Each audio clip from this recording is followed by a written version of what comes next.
It's a great pleasure to be chatting today with Governor Ron DeSantis. We all know who he is, so there doesn't need to be any introduction.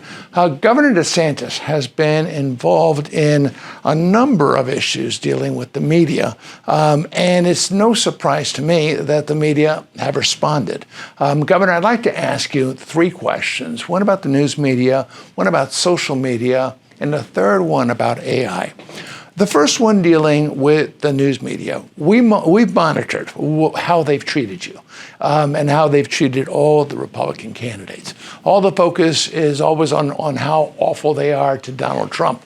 Well, guess what? They're just as awful with you. And the public may not realize this.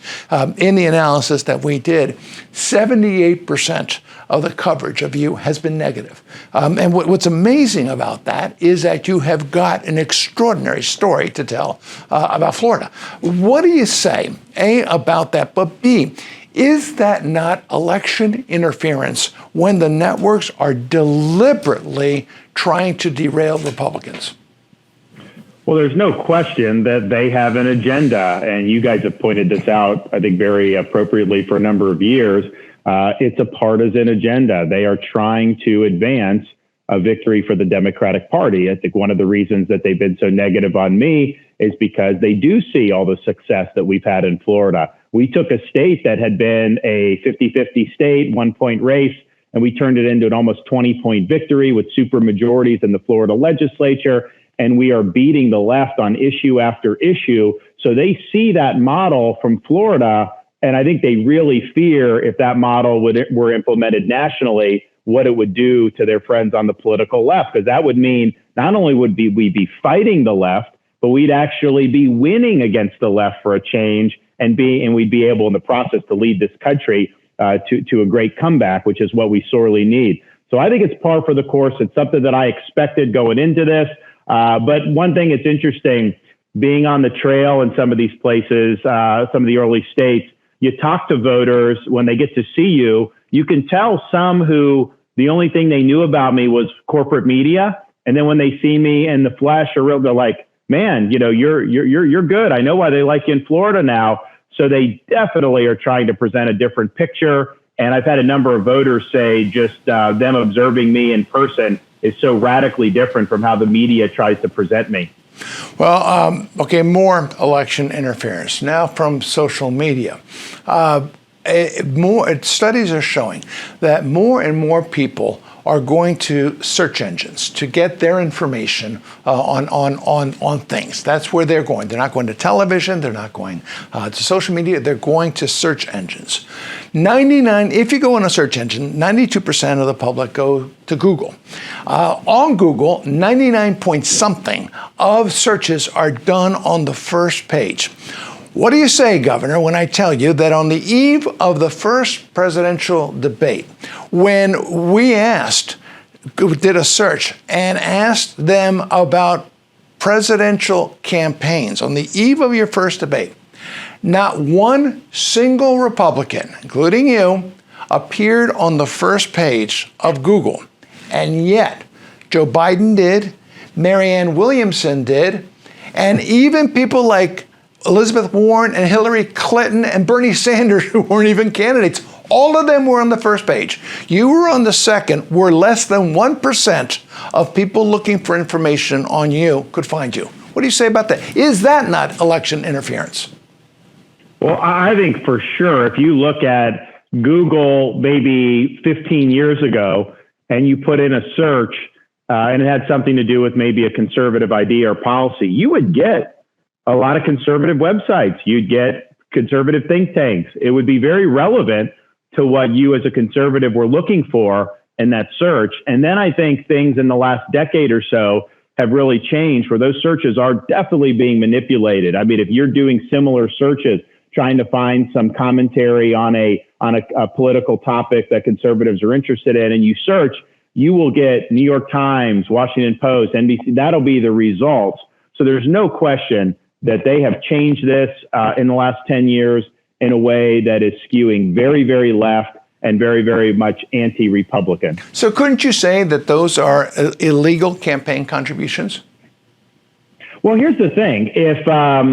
if somebody wanted to rent a restaurant out and invite me to come give a speech, that would have to be reported as a campaign contribution.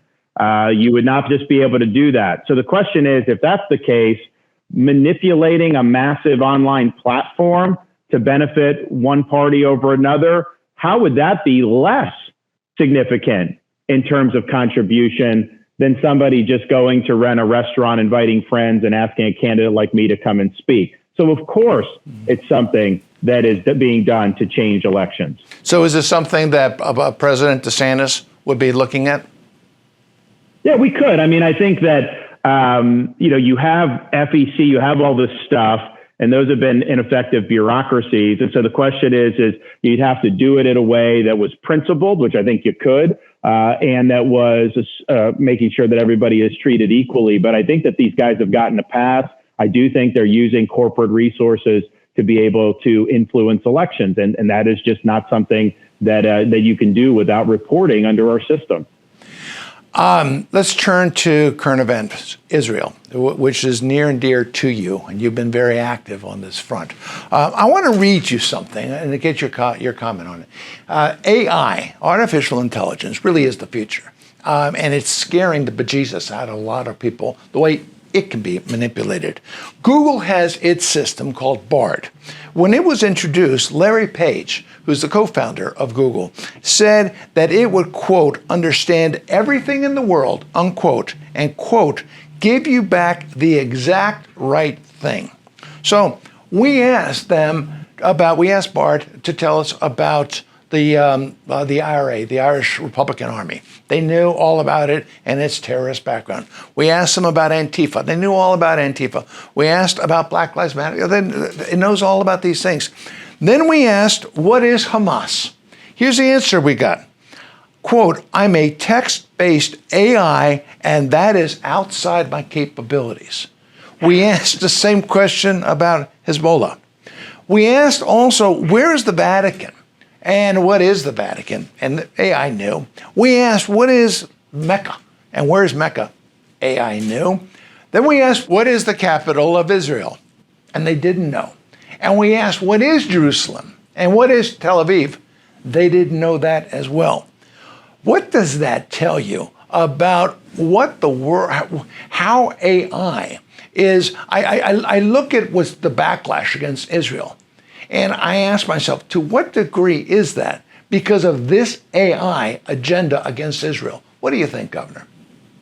Well, I think the advent of AI is something that does have perils for humanity. Now, there's obviously going to be uses that can complement humanity, supplement, certainly in a military context. We know China is doing a lot with respect to AI, so we're going to have to stay ahead of that curve so that we have a competitive advantage over China. But in terms of how it's done in society, AI is powerful because it can get at these data sets, but it oftentimes depends on what is being put into the data sets to begin with. These big AI companies, I think there's 3 of them, by and large are more of a woke AI in the sense that there's definitely things that they do that are politically correct. They will not tell the full story about certain things that are politically incorrect. And that creates it skews what people are getting in terms of information. So how do you deal with that? Well, one is you'll have more competition in the AI space. Those incumbent companies, they want everyone else to be regulated out. I don't think that's the right answer. I think we want people that will compete alongside. But I think you also have to look at providing protections for individuals so that this is not something that just overwhelms our society. But there is no question that there's a deliberate attempt to put in the type of data that conforms with this particular worldview of the people creating it. I just find it extraordinary, Governor, that you see these CEOs of these big tech companies coming before Congress to plead a continuation of immunity because they say they're only objective platforms. And they do this under oath. And we've identified over 6,000 documented cases of them censoring conservatives, and you're one of them. And I find it just remarkable that Congress allows them to get away with this. Let me ask you a final question. Where Israel is concerned, if Benjamin Netanyahu picked up the phone and called you as soon as we're done here and said, Governor DeSantis, what should I do? What would you tell him? I would tell him you have to finally end Hamas once and for all. And that means taking out all their terrorist infrastructure. It means eradicating the group from existence, because all that will happen if you just do some glancing blows, all it will do is they will regroup, they will do the same attacks again, and we're going to have another cycle of this. So now is the time to cut out the cancer and get the job done. We knew the morning that this happened, I went out and said, we stand with Israel. America needs to stand with Israel. But in the coming days and weeks, you're going to start to see media, other people start attacking Israel. They're going to blame Israel for defending itself. And that has, of course, happened. But I would tell Bibi, don't be concerned with that. These are narratives that they're doing. They're trying to whip up anti-Israel opposition. Obviously, I think what we've seen around the world has been very jarring to see the type of open anti-Semitism that we've seen, not just in Europe, but in our country, throughout the Middle East, you name it.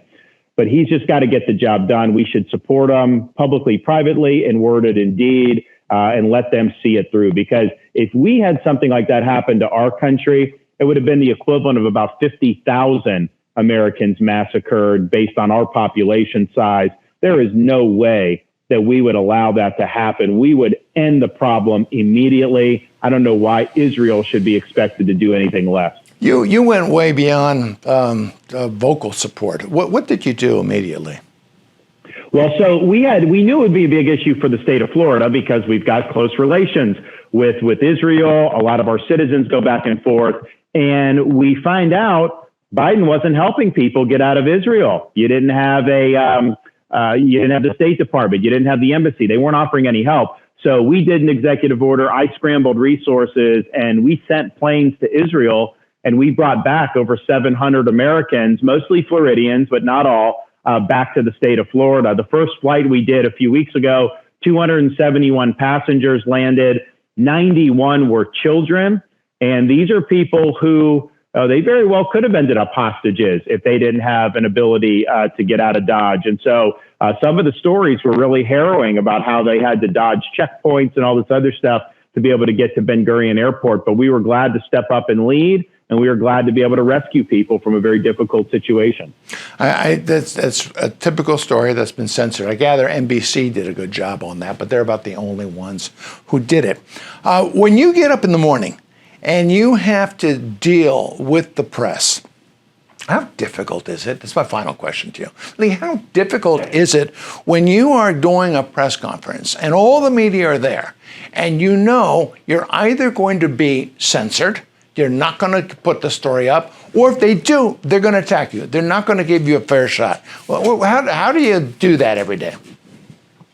Well, I think what I found out, because this isn't anything new for me. I mean, since I've been governor, they've been going after me during COVID. It was terrible. That was just it every day. But I think the issue is more and more people, partially because of work that you've done and others on the conservative side to expose this, they don't instinctively trust any of these media narratives anymore. So a lot of people do realize that they're trying to sell them a bill of goods.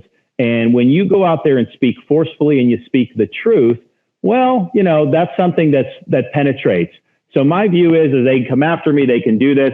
If people can just hear it from the horse's mouth, we're going to be able to win people over. And so getting out there, getting in those environments, doing the interviews, as much as they can try to shade it, ultimately people are going to judge you on how they size you up. And so we're happy to get out there and mix it up. And I think that's just what you have to do. You know it's going to be unfair, but that's fine. Life's not fair. Power through it and make sure that you have the better argument. And that's the thing.